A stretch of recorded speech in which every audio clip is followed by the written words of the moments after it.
Our aim is to expand on the ongoing discussion regarding management and sustainable operations management.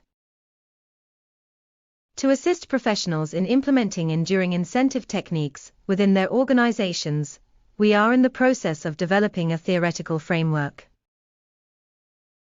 Our PowerPoint presentations are based on a thorough analysis of recent publications on various topics, including the ISO 14001 standards significant update in 2015. This revision has emerged as the most important international standard for environmental management systems. Businesses must evaluate how environmental factors can affect them or potentially cause harm. The revised standard explicitly emphasizes the two-way interaction between companies and the environment. ISO 14001:2015 Clause 4.1. Therefore, it underscores the importance of companies addressing their environmental impacts, stressing the importance of resilience and adaptability to environmental changes, as well as their involvement in climate change. Examples include the impact of shifting climatic conditions on the organizations. Companies should gradually incorporate the key notion of integrating stewardship duty with organizational reaction and resilience into all of their management systems, not only their environmental management system, EMS. To effectively address climate change, organizations need to adopt both mitigation and adaptation strategies. Mitigation strategies aim to reduce greenhouse gas emissions or increase GHG removals to tackle the underlying causes of climate change, such as the burning of fossil fuels, energy waste, fugitive emissions, travel and transportation, embedded carbon, and delayed emissions. These strategies offer various opportunities to combat climate change. Both mitigation and adaptation are essential, and by using these complementary strategies, organizations can improve their performance and resilience in the short and long term. In order to mitigate harm or seize advantageous possibilities, organizations must adapt by changing their natural or human systems in response to current or anticipated climatic stimuli or their impacts. Emissions from land use and land use change, as well as deforestation, or the removal of GHGs through the restoration of peatland and the development of new forests, need to be taken into account. It is becoming increasingly clear that organizations must address the direct and indirect effects of climate change on their operations. These effects can range from carbon taxes to severe weather impacts, and they can significantly impact an organization's strategic and operational effectiveness. Many already have an environmental management system, EMS, in place, such as ISO 14001, or another platform, which serves as the foundation for their journey towards taking action on climate change.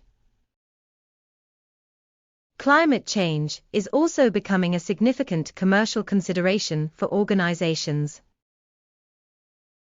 To meet the required reduction targets for preventing catastrophic climate change, we must dramatically alter our behaviors, according to the scientific consensus and projections.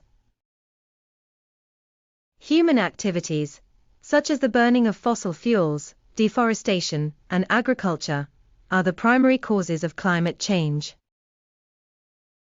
Regardless of blame, organizations are dealing with the effects of climate change and increasing policies, such as carbon taxes or renewable energy subsidies, that encourage reduced emissions. In the current economic climate, organizations are focusing on business realities, such as reducing energy consumption and costs, complying with climate change-related laws,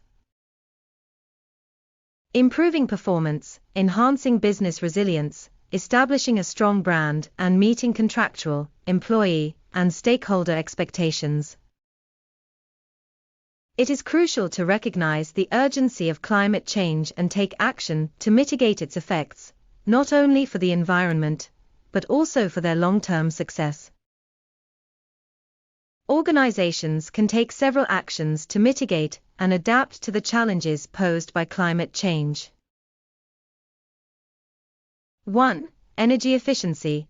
Organizations can reduce their energy consumption and costs by improving energy efficiency measures. This can include implementing energy-efficient lighting systems, switching to renewable energy sources, and upgrading buildings with better insulation and ventilation. 2. Carbon footprint reduction. Organizations can reduce their carbon footprint by reducing greenhouse gas emissions. This can entail actions like lowering transportation emissions by promoting the use of electric vehicles or public transportation, utilizing renewable energy sources, and putting in place energy-efficient practices. 3. Sustainable procurement. Businesses should utilize strategies including supporting sustainable production methods, decreasing waste, and buying from suppliers who use renewable energy sources. 4. Disaster readiness.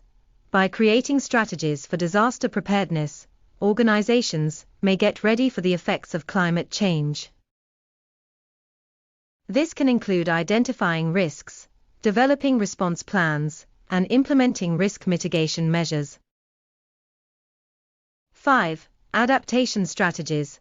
Organizations can adopt adaptation strategies to deal with the impacts of climate change. This can include implementing measures such as flood defenses, developing drought-resistant crops, and investing in water-efficient technologies. 6. Reporting. Businesses can outline their efforts and results in combating climate change. Involving stakeholders and investors in the process, as well as publishing sustainability reports and outlining carbon emission and reduction goals are some examples. In conclusion, we'll continue to host events in the future. If you have any questions, please get in touch with us by phone at +4420 774 02160 or by email at purchase@consumer-trading.org.uk.